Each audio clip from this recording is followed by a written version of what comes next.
Good afternoon, everybody, and welcome back to another installment of Scott Selections here for Friday, August 16th. Before we get into today's play of the day, we'll quickly recap what happened yesterday. Unfortunately, we picked up a loss with the Atlanta Braves on the money line. We got them minus 120. They ended up closing at minus 122. And unfortunately, Julio Teheran, who has been fantastic at home all season long, simply forgot how to pitch. And the Mets ended up scoring 6 runs in the first 2 innings. Teheran didn't even make it out of the second inning. I know the Braves ended up scoring 8 runs late, and they ended up making the game closer as they got the tying run to the plate. But the Mets had 23 hits through the first, I'd say, 7 or 8 innings, and that game was pretty much over before it even started. Braves did fight back as the Mets bullpen was as bad as I advertised. But at the end of the day, if Teheran had pitched slightly better, they probably would have got the win. But either or, we pick up the loss on that one. But we're going to look to stay focused and try to bounce back the nice win today on Friday. Now, before announcing the actual play, it is going to be on baseball again. I know baseball hasn't been kind over the last 2 days or so, as it seems like everybody who we bet on just forgets how to pitch. In terms of Friday, though, I do like one play on the baseball card, but if we do lose this, I've already looked ahead at the rest of the weekend, and the play of the day on Saturday and Sunday will both be on preseason football. So if you are tired of hearing about baseball plays, then I will be providing you with some football content over the weekend. But in terms of the play of the day, we're actually going to be looking at a baseball prop. And the play of the day will be on the Boston Red Sox to score first, which is available at minus 115 on 5 dimes. Now, the main reason why we like this play of the day is in terms of value. The Red Sox winning the actual game started at minus 260. They've been bet all the way up to minus 285 and even minus 290 in some spots. So you know that the Red Sox are being the heavily bet team to win this game. Plus, if you do look at the team totals for teams, the Red Sox team total in the first 5 innings is over 4.5, which means they're going to be averaging about 1 run per inning in the first 5 innings in order to go over.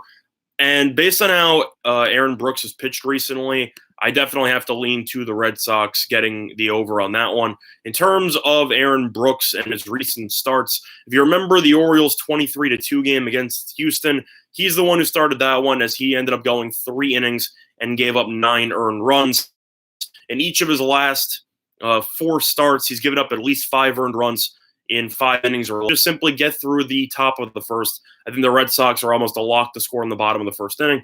So based on that, I think if you're getting a game favorite at minus 275, the first inning scores minus 200, and the Red Sox first 5 team totals over 4.5, I think that means the Red Sox are probably going to score in the first inning. And I think that Porcello, if he's able to get through the first 3 batters or just simply get out of the first inning unscathed, then I think that the Red Sox will be able to cash this at a very nice minus 115.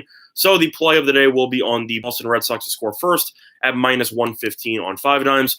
Question from Johnny, how do I feel about the over 12 in that game? I'd have to lean to the over. I know that the wind is blowing slightly in from right to left at roughly 7 miles an hour, but at the same point, the Red Sox have already announced their lineup for today. It will be Betts, Devers, Bogarts, J.D. Martinez, Benintendi, Vasquez, Moreland, Hernandez, and Bradley Jr. It's a very solid lineup. Baltimore's lineup isn't great by any means, and I think Porcello might not pitch that well in this game. I think he'll get through the first inning, but Baltimore has also given up a run in the first inning in 5 of their last 6 games. So I definitely think Boston should get on the scoreboard first. Santander has been pretty good for the Orioles. Nunez has been really good lately. Mancini's always a threat. Overall, I think the Orioles should score at least 4 to 5 runs in this game, especially with Boston's inconsistent bullpen. I think Boston will score about 8 runs in this game. I think Boston's going to blow it open, and I think that you should see this game get over the total, or worst case is you're looking at a push.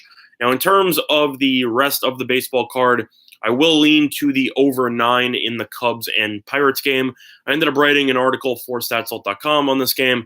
Hendricks has an ERA over 5 on the road. Musgrove's been terrible since the All-Star break with an ERA over 5 or over 6, one of the two. And Musgrove has been awful in his last 2 starts. Cubs suffered a demoralizing loss to the Phillies yesterday after that walk-off grand slam by Bryce Harper. Showed once again this team has no bullpen. And I think if this game is close, the Cubs bullpen will blow it, and the Pirates bullpen's also not great either. So I'll lean to the over 9 on that one. In terms of the rest of the games here, I'd have to lean to what am I going to lean to here? I would lean to the White Sox at -110, roughly on the money line. Giolito versus Sandoval. Giolito, simply put, has been a solid and very underrated pitcher in the AL. He was a candidate for the AL Cy Young Award for the first couple of months in the season. He has fallen off a little bit, but we actually backed the White Sox a week ago or so against the Tigers with him on the mound, and he ended up getting the win. I think the Angels are a decent team. They've been awful lately, though, and I don't trust the Angels' ability to keep other teams off the base paths, so I'm gonna have to take the White Sox on that one.